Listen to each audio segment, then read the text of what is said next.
مدرسۃ المدینہ مدرسۃ المدینہ۔ الحمدللہ عزوجل، آج ہم عالمی مدنی مرکز فیضان مدینہ کراچی میں موجود ہیں۔ یہاں کے ناظمین بھی موجود ہیں۔ آج کا ہمارا عنوان ہے حفاظ کے لیے ہمدردانہ مشورہ۔ تو جو بھی اسلامی بھائی حافظ ہیں جو یہاں موجود ہیں یا جو یہ ویڈیو دیکھ رہے ہیں، ان سے میرا سوال ہے، بلکہ سوالات ہیں، ان پر آپ نے غور کرنا ہے کہ ان کے میرے پاس کیا جواب ہیں۔ مثلا پہلا سوال، کیا آپ نے اس سال نماز تراویح میں قرآن پاک سنایا؟ پہلا سوال۔ دوسرا سوال، کیا آپ نے اس سال سماعت کی؟ یعنی سنایا نہیں تو سنا پیچھے کھڑے ہو کر۔ اچھا، سماعت کی کیا وجہ تھی؟ سنانے کی جگہ نہیں ملی یا منزل کی کمزوری؟ اگلا سوال،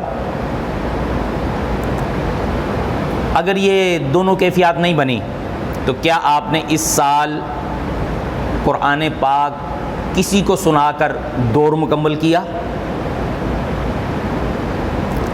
اچھا، یہ بھی کیفیت نہیں بنی تو کیا آپ نے سنتیں اور نوافل وغیرہ میں قرآن پاک پڑھا خود سے نمازوں میں، فرض نمازوں کے علاوہ؟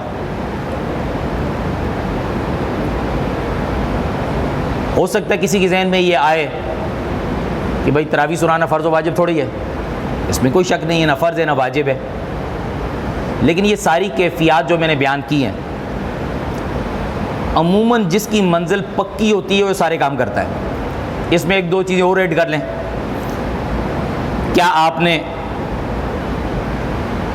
شبینہ میں قرآن پاک مکمل کیا؟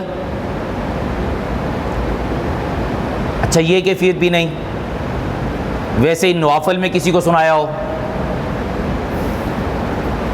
یہ کیفیت بھی نہیں، تو آپ الرٹ ہو جائیں اور اپنی منزل کے بارے میں غور کریں کہ میری منزل کہیں کچی تو نہیں ہے۔ اور میں یہ آپ سے کہہ رہا ہوں، جی حافظ صاحب، آپ سے، بالکل آپ سے، ہاں آپ سے ہی۔ اگر آپ کی منزل کچی ہے نا تو اس کی ٹینشن لے لیں، کیونکہ جس کو منزل یاد ہوتی ہے نا وہ کم از کم سالانہ سنانے کی ترکیب کرتا ہے۔ کیسے؟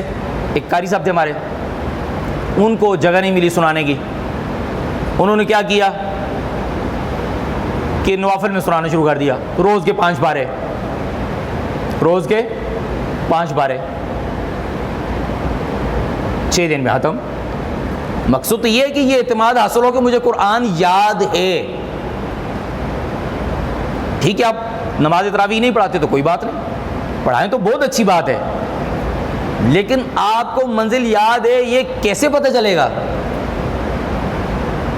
چلو نہیں سناتے آپ، ویسے ہی درائی کر لیں، سال میں ایک بار درائی کی آپ نے، خود سے ہی کر لیں، کسی کو نہ بتائیں، یہ کر لیے تب بھی کوئی بات نہیں۔ لیکن یہ ساری کیفیات جو میں نے بیان کی ہیں، ان میں سے کسی میں سے بھی آپ نہیں گزرے اور آپ مطمئن ہو کر بیٹھیں گے مجھے قرآن آتا ہے، تو شاید یہ آپ کی غلط فہمی ہے۔ تو آپ کی مہربانی آئندہ رمضان آنے سے پہلے آپ اپنی منزل کو یاد کر لیں۔ اب یاد باقاعدہ ہوتی ہے، بے قاعدہ نہیں ہوتی۔ سارے پارے ہو سکتا ہے کچے نہ ہوں، کچھ کچے ہوں، کچھ پکے ہوں، کچھ سے بھی پڑھ لیتے ہوں آپ، تو آپ اپنی کیفیت کو اس طرح جانچیں گے کہ آپ سنائیں گے، پہلے والے سے شروع کر دیں۔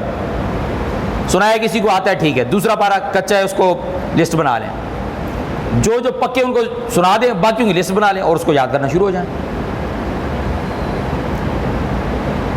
یعنی جس کو قرآن یاد ہے تو اس کو تو چین ہی نہیں آتا جب تک سنائے نا۔ آپ نے کیوں یہ ذہن بنا لیا کہ میں سناتا نہیں اور مجھے یاد بھی ہے؟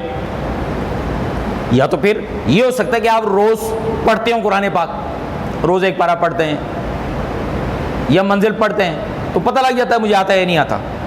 سال کے بعد بھی آپ ہاتھ نہ لگائیں کئی سال گزر جائے ختم قرآن نہ ہو، تو پھر آپ کیسے کہہ سکتے ہیں کہ آپ کو قرآن پاک آتا ہے؟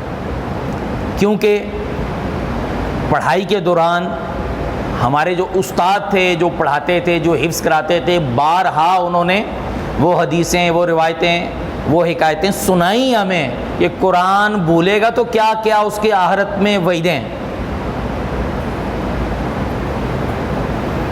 ہمارے ذہنوں میں تو یہ بات ہے، تو پھر اس کے باوجود کیوں مطمئن ہیں؟ تو آپ کی مہربانی کہ آئندہ سال سے پہلے الرٹ ہو جائیں اور یاد کر لیں۔ یاد کریں گے تو سنانے کو بھی دل کرے گا۔ اور یہ سماعت کرتے ہیں نا، یہ ذرا غور کر لیں کہ ہر سال ہی آپ سماعت کرتے ہیں، ہر سال ہی سماعت کرتے ہیں، وجہ کیا ہے؟ منزل کمزور ہے تو آپ آگے آ جائیں۔ جگہ نہ ملنا کوئی ایشو نہیں ہے، جگہ نہیں ملی تو سماعت کر لیں، بعد میں سنا لیں۔ کیونکہ جو ٹینشن ہے نا پڑھنے پڑھانے کی، وہ سنانے والے کو ہی ہوتی ہے۔ سماعت کرنے والا تو بس وہ اور بھی لوگ سماعت کر رہے ہوتے ہیں، وہ بھی کر رہے ہوتے ہیں، کبھی غلطی بتا دیتا ہے، کبھی پیچھے کوئی اور حافظ ہوتا ہے یا کسی سورت کا حافظ ہوتا ہے تو وہ سنا دیتا ہے۔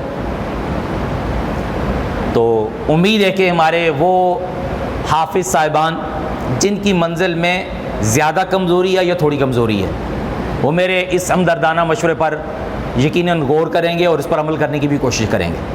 آمین بجاہ النبی الامین صلی اللہ تعالی علیہ وآلہ وسلم۔